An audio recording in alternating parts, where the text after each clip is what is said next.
Apa yang terjadi dengan peraturan Permendag ya 36 2023? Ya, ayo kita sharing.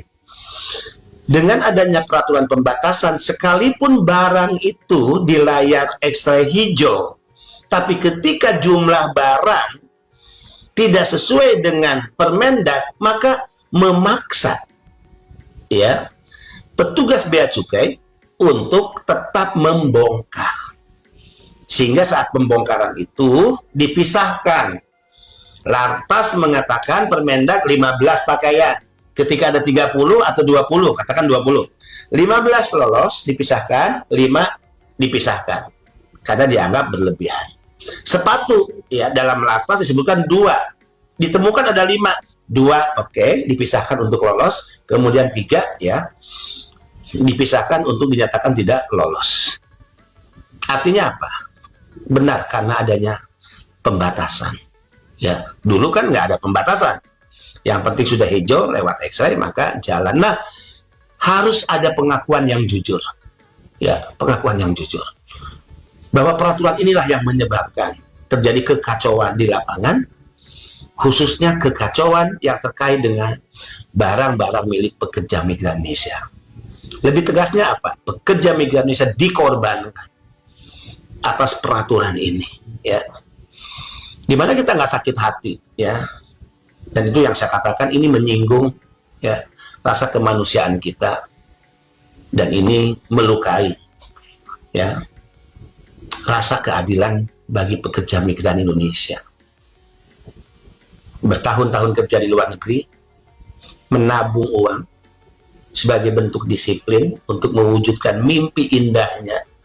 Ya, mimpi indah pekerja itu kan tidak hanya yang berkaitan dengan dirinya. Dia punya tabungan yang banyak, kemudian kembali ke tanah air untuk membangun masa depannya. Tidak.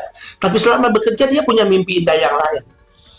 Ya, mengirim uang pada keluarganya, mengirim uang pada ibu bapaknya, tapi juga mengirim barang sebagai kado, ya, baik untuk kado istimewa atau barang yang ingin, ya, menjadi mimpi pekerja migran, oleh-oleh bagi ibu bapaknya, bagi istri, suami, dan anaknya.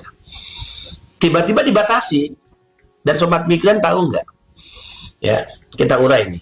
Ya, saya nanti akan live khusus setelah saya ada di Jakarta untuk mengurai. Ya, saya akan menggunakan papan tulis, spidol, apa dampak yang sangat serius, dan bagaimana proses dan alur yang terjadi di lapangan, dan dampak-dampak bawaan. Dampak seriusnya kan PMI dibatasi bawa barang, itu merugikan, tapi ternyata ada dampak bawaannya. Nah, nanti ya saya akan urai, saya akan coba paparkan dan gambarkan melalui papan tulis, dan itu kita akan siarkan live. Ya, jika saya berada di Jakarta nanti, ya, sekalipun misalnya masih libur, nggak apa-apa, ya, kita tetap ingin memberikan waktu istimewa untuk para pekerja migran Indonesia. Nah, selain dampak kepada para pekerja migran karena merasa haknya, ya, mimpinya yang terampas, haknya untuk membahagiakan orang tua, istri, suami, anak, ya, keluarganya terampas dan hilang karena peraturan itu. Ternyata sobat migran, dampak ikutan lainnya adalah barang yang masuk tadi setelah melewati X-ray sekalipun tandanya hijau, artinya barang itu tidak masalah karena ada peraturan pembatasan, maka tetap dia dibongkar, dipisahkan, dan yang membongkar itu siapa? Saya berani mengatakan kenapa akhirnya Bea Cukai menjadi korban dari keputusan ini.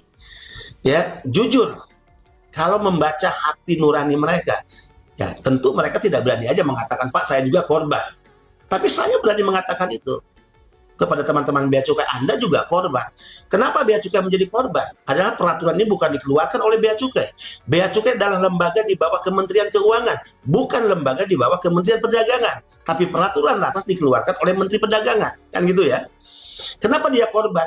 Karena ada Lantas, dia terpaksa harus membongkar. Dia harus menghitung satu persatu barang. Dia harus memisahkan mana jumlah yang sesuai dengan jumlah dan jenis aturan Lantas dan mana yang tidak. Dan ini belum selesai di situ kerja mereka. Bayangkan dalam satu dos, misalnya nih, Saya PMI ngirim 1 dos berat 60 kilo. Dibongkar kan? Anda bisa bayangkan butuh waktu berapa lama untuk 1 dos? Butuh waktu berapa lama? Ya. Dan yang saya temukan di Pelabuhan Tanjung Mas, Semarang, Tanjung Perak, Surabaya adalah ribuan dos barang milik pekerja migran Indonesia. Ribuan. Bukan satuan, bukan puluhan, ya, dan bukan ratusan. Jadi dengan terbuka akhirnya, ya, teman-teman Bea Cukai mengatakan, Pak, akhirnya kerja kami jadi panjang. Sesuatu yang harusnya singkat, ya, urusannya jadi panjang. Kemudian sesuatu yang harusnya mengurus, ya, urusan ini cukup, ya, dengan petugas yang kecil jumlahnya, akhirnya kami harus menambah petugas. Jadi dampak ikutan adalah Bea Cukai juga menjadi korban. Karena kalau dia tidak melaksanakan aturan itu, dia salah. Karena peraturan itu terlanjur keluar. Tapi sekali lagi ingat, kenapa saya berani mengatakan agar sobat migran tidak menyalahkan pada Bea Cukai? Bea Cukai hanya melaksanakan atas aturan yang sudah keluar tadi. Kemudian dampak ikutan bagi yang lain, ya, perusahaan jasa titipan PJT. Apa, sobat migran?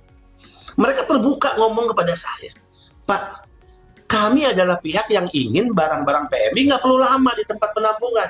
Kami ingin barang ini masuk seperti dulu, sebelum ada pembatasan, dia cepat prosesnya, terdistribusi. Tapi dengan adanya ini, ya, kami harus menyaksikan bagaimana proses barang itu dibongkar, kami harus menyaksikan bagaimana barang-barang itu dipilah, dan setelah itu bagaimana barang-barang dimasukkan kembali setelah pemilahan. Yang bisa ke sini, yang tidak bisa ke sini.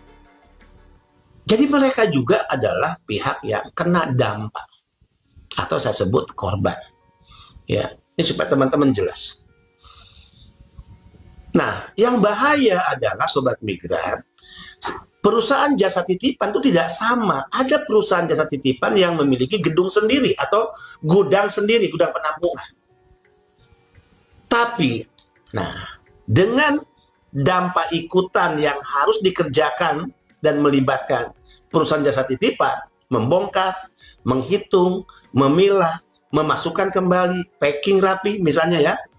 Nih, ketika barang-barang itu memaksa prosesnya menjadi lama dan panjang, perusahaan jasa titipan yang tidak punya gudang sendiri, bukan gudang milik perusahaan, tapi gudang penampungan itu hanya sewa kepada pihak lain, maka perusahaan jasa titipan tersebut akhirnya harus menambah biaya sewa per harinya, perpanjangan waktu kepada pihak pemilik gudang. Biayanya membengkak. Yang dikhawatirkan adalah ketika biaya membengkak karena lamanya barang tersimpan di gudang, karena aturan tadi, karena ada kerja-kerja yang dilakukan tadi, ya, membongkar, menghitung, memilah, mempacking kembali, ya, akhirnya apa yang dikhawatirkan?